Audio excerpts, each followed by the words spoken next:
Welcome to Lombardi's Legends podcast. It's Dane here with Wags, and today we have an incredibly special guest, Super Bowl champion, former Packers defensive back, Jarret Bush. Jarret, welcome to Lombardi's Legends podcast. Well, thanks for having me, guys. I think it's an honor and privilege just to kind of be on the stage with you guys and just talk about the Packers and just what a legendary team this is. And, just thanks for having me on this great platform. Well, listen, we always, when we have a chance to talk to a great player like yourself, we always start with the same question. Once a Packer, always a Packer. So, Jarret, how does it feel to be a Green Bay Packer? Yeah, that's a great question, Dane.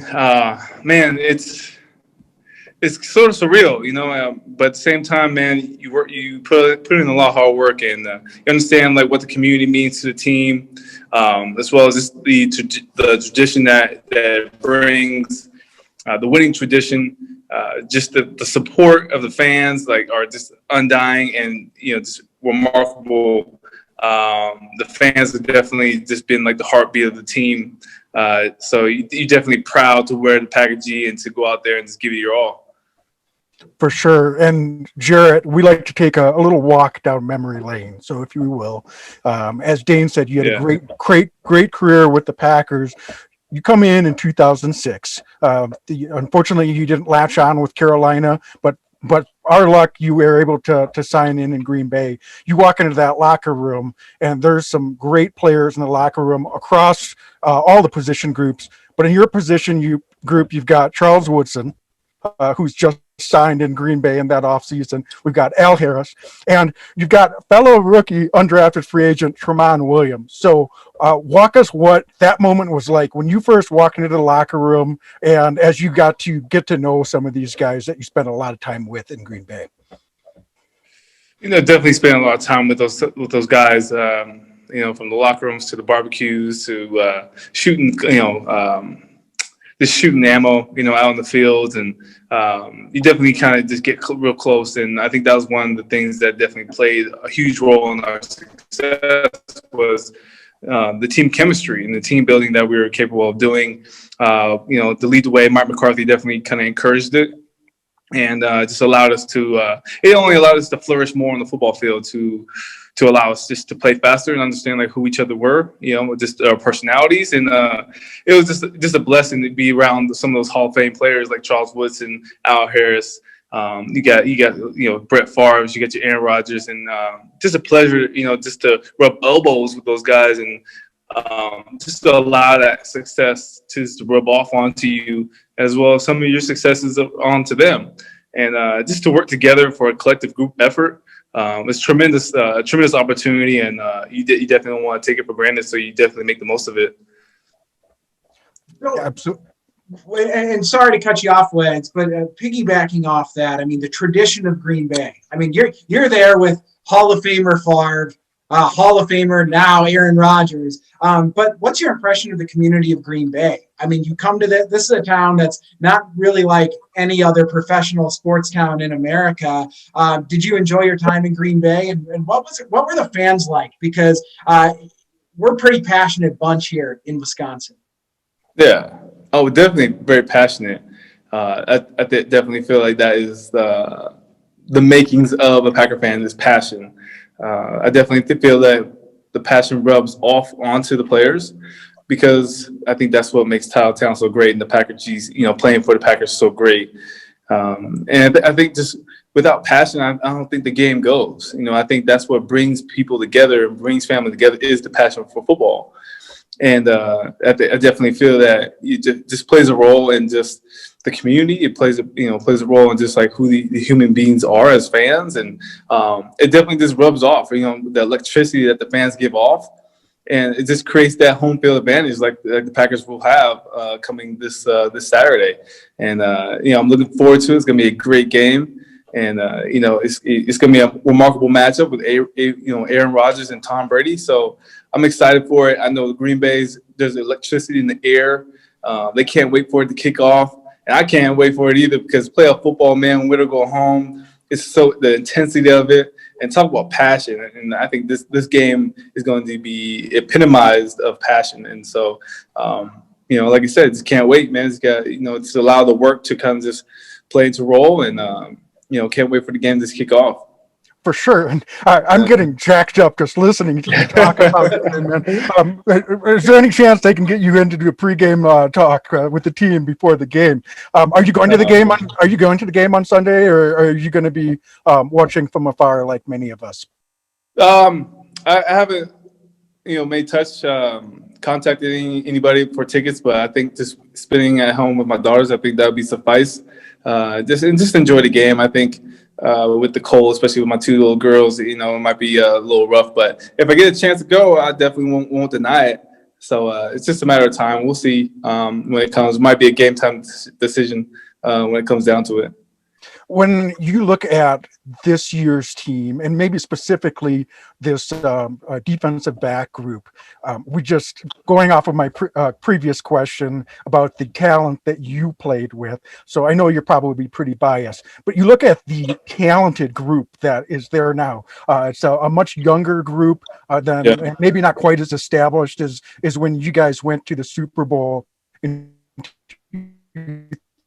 2010. Yeah. And but what are some things playing on this year's team, and what stands out to you? I think, you said it. They're young, they're fast, and they are furious. They are relentless, and that's how they play. And I think you got to tip your hat off to them, because they're not fearful out there. They're going out there and laying their ears back and going after it, and that's how you got to play in football. He who hesitates, I feel like, is lost out there. So you definitely have to keep going and keep the pedal on the metal, and just all gas, no brake when you're out there. You're going to make mistakes, and you don't dwell on them too much. And I think that's the way they're playing. I think that's the way you have to play.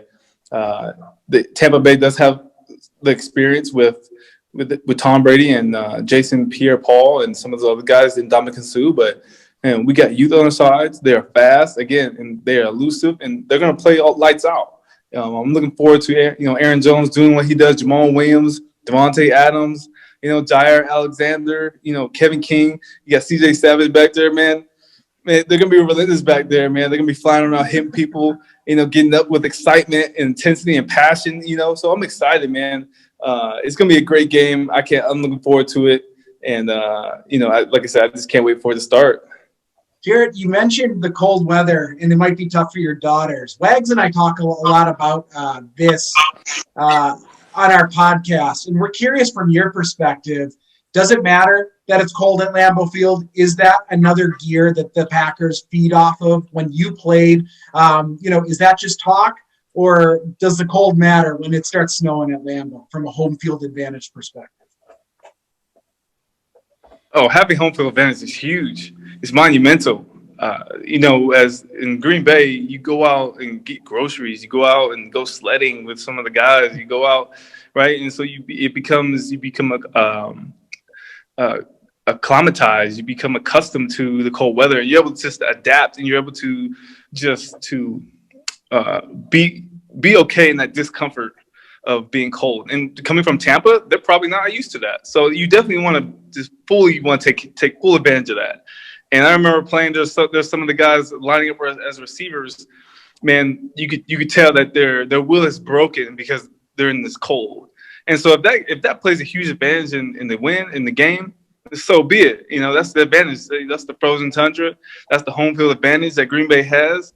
And by all means, any warm weather team, they better get ready, because it's going to be a cold one. And that's what we expect. That's what we want.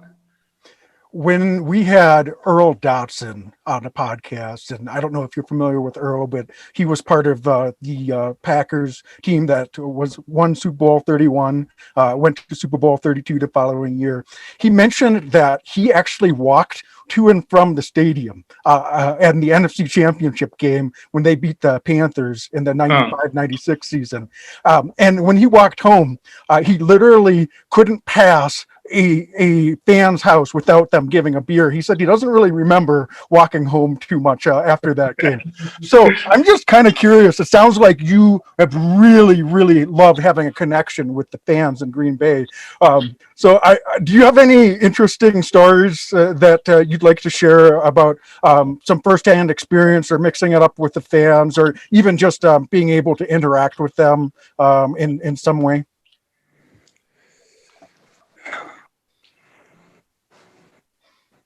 I think just the unique experience. I think just going to the hospitals and seeing some of those people who might be in some hardship times and some tough times. I think that's something that definitely is a enriching moment, a moment that you cherish, that you're elected and that you've been nominated to go and to help this person, to give this person hope, and to give this person maybe some of their last wishes. And I think that's something to be grateful for. It's something that you definitely hold on to. And it's something like, again, when you asked that question, that was like the first thing that popped in my mind was just enlightening people and just seeing people's, kids, maybe just, elderly people just have their eyes light up, and they're in a tough spot. And I think that's one of the most fulfilling moments that any player could have, and just giving a kid or some elderly person like their dream of being meeting their dream player. And that, my friend, is just like what you live for and what you remember. You made a living, like your bread and butter, special teams. You are a huge part of a lot of great Packer teams with your contributions to the special teams units. Are you all just wired differently to gun down the field and do that? Because that looks like a harsh job. Wags and I didn't get past high school football, and we played special teams. We're like, Yeah, So you were careful. yeah. So tell me, I mean, you wired differently to be able to do that and to do it for 9 seasons? Because man, that's punishing. It definitely takes a certain mentality and a type of personality to step on the special teams, and you got to be ready to go. You definitely got to have your gloves strapped on, mouthpiece in, ready to go, because if you're not looking, you might get knocked out. And I think that's just what it is. Almost like they call it like a running brawl. That's how I kind of describe it, because you're running, you're sprinting, but at the same time, you're wrestling with this person that's trying to block you, or you're trying to block them, and then come off and make a tackle. And it's fast and furious, man. Like it's almost kamikaze. But at the same time, there's definitely a technique to it. And, you just got to be ready, and, there's some people who aren't cut out for it. There's some people are. So it's just, I think that's how a lot of times you weed people out. And I think it just creates a tremendous value as well if you can do both. And I think that's one thing that I definitely took a lot of pride in. That was one of the things that Ted Thompson asked me to kind of step into as a role. And, when you get asked a tremendous role like that, you definitely want to put your best foot forward and do as best you can. When we're talking about what makes you tick, you're a Northern California guy. Yeah. You share that in common with Aaron. So tell us, was that something that you bonded over? I don't know what your relationship is or was with Aaron. Obviously, you played with him for a long time, but he comes into Green Bay the year after you. Certainly has that kind of no-cal swagger, if you will, that cool. Yeah. That coolness. So what is there about that background that makes you guys tick in a special way as well?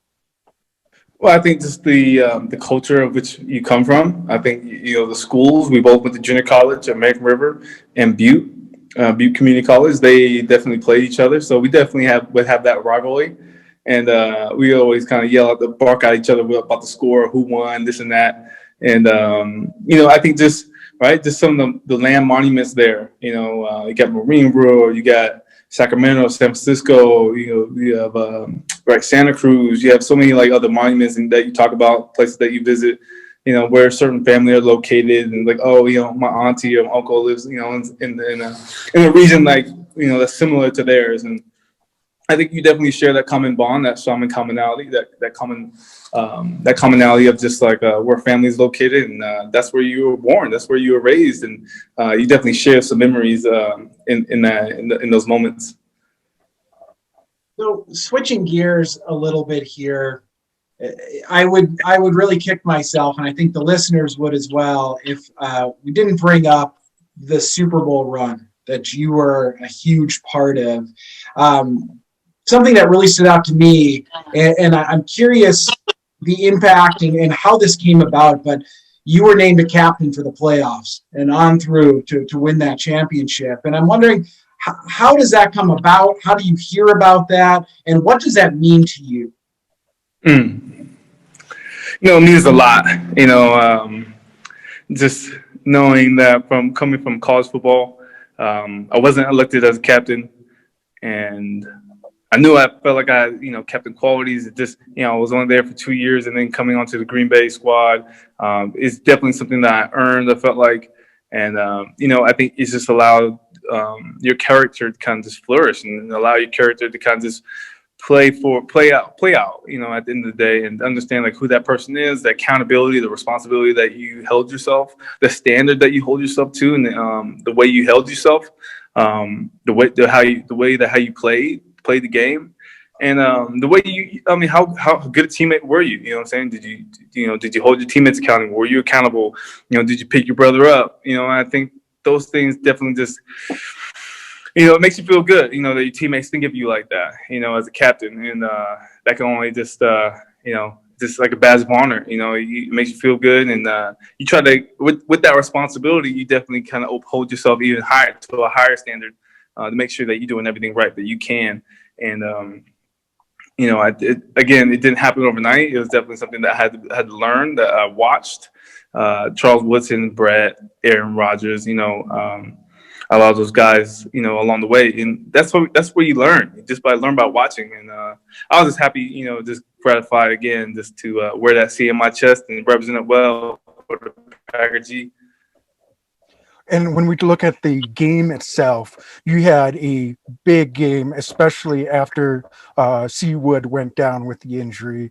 You had some additional opportunity, came up with the play of the game, as far as I'm concerned, the big interception. You were all over the field making some tackles. Talk us through that. I mean, it's got to be a little bittersweet in a way. You're getting an opportunity to step up in the big stage, but Seawoods goes down. What did that feel like in the moment? Was that surreal, or you just have to focus on, we've got a game to play, I need to just focus on doing my job? Yeah, so focusing on doing your job. I was like, initially when he fell, I was like, no, he's not here. He's good. Like, come on, rub some dirt on it, man. Let's go, man. Let's go. And when I was like, when I saw just him grabbing, on his shoulder, and I saw just the excruciating pain that he was in, I was like, dang, it didn't look good. So I was like, okay. And then like the coaches came up to me like, hey, man, you got the full role now. So step up, step in there. So the only thing that didn't change was that I was still on special teams. So I had to take on that. I had to take on the full role of playing nickel and still do special teams. So I was pretty exhausted at some points. But at that point, I was like, you know what? Hey, man, you leave it all out there. And if you collapse on this field, at least you walk away as a Super Bowl champion. And you say it's all worth it. And so that, you see where the chips fall and fall where they may, and we got it done. At the end of the day, our coaches did a great job of utilizing us and put us in the right places, to utilize our strengths, and we came away with a win that day. Yeah. Does it get old watching that fourth down and seeing you around that football? If that's an incomplete pass. No, it doesn't get old. It just brings a smile to your face every time, man, because it's like it's such a great play, and I feel like it was well timed.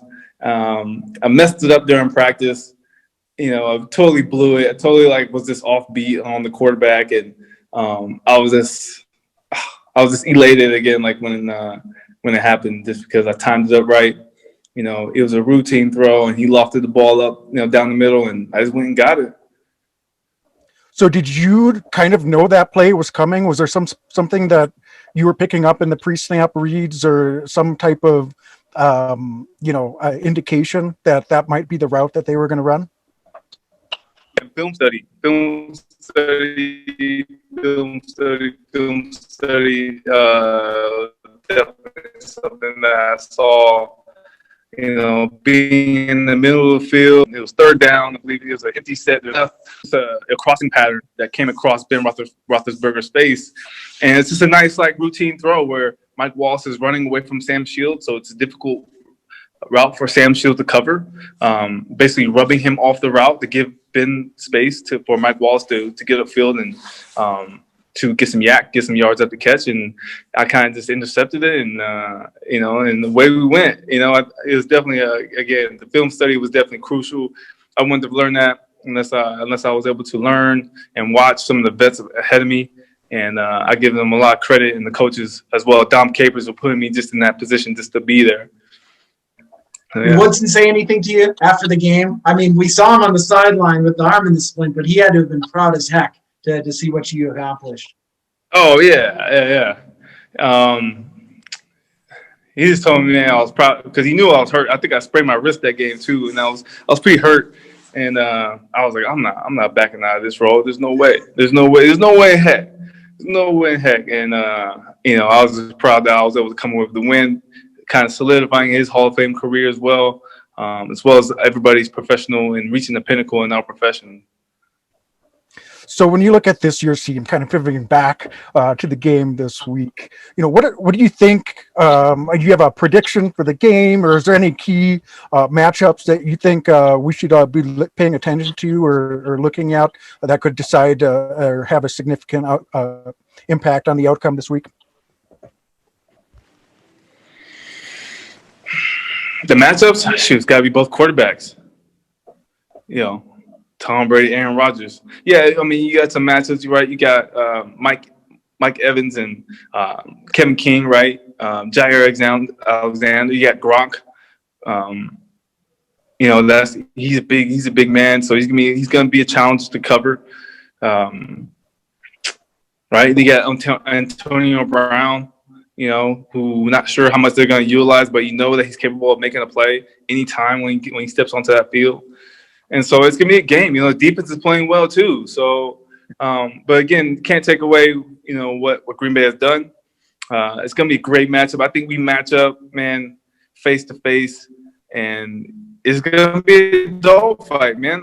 That's what I hope for. I feel like when it's lopsided and when it's a blowout, it's not that entertaining. But when it's close and there's something on the line and it's close from the first quarter to the fourth quarter, that's what makes the game engaging and captivating. And that's what makes football fun. I think it brings that passion because you're waiting in suspense of what's going to be the momentum changer that allows whatever team's going to come ahead, and hopefully it's green and gold. I'll be rooting for them.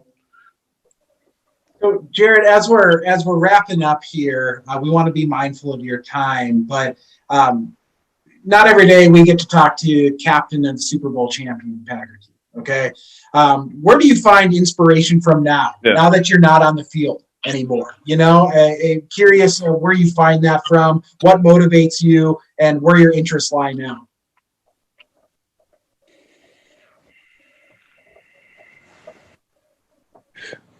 I think my inspiration is how can I help others? I feel like a Super Bowl as a football player, you help inspire others, inspire the youth, other football players.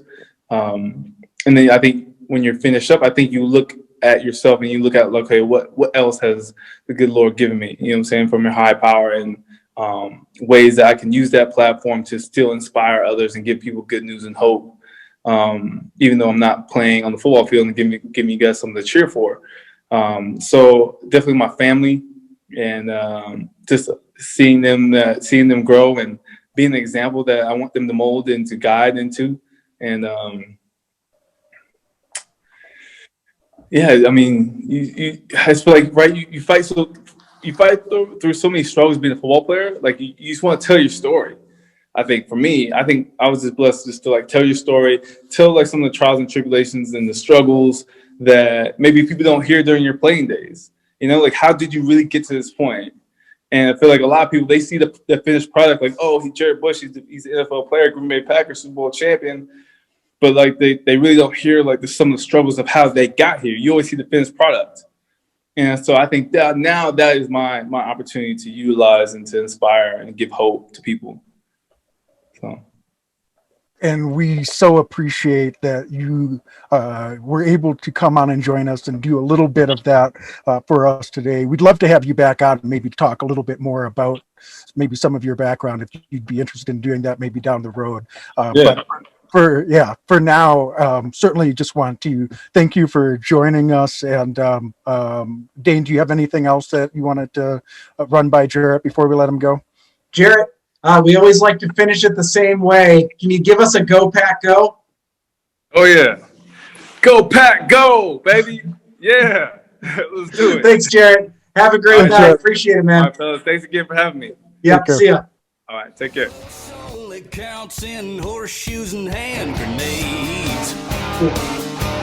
I'm still. There ain't no second place in a Lambo. It's a whole new game.